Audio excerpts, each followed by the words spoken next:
When it comes to ordering items off of Mountain Tarp, whether you are buying a single item or many at the same time by using the quick order form, it is helpful to know how to manage your shopping carts.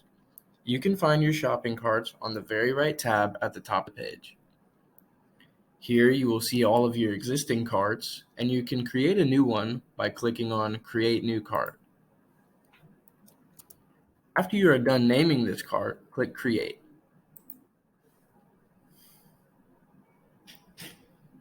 If you click on View Details on any one of your shopping carts, it will take you to this page where you can click on this pencil icon to rename the cart.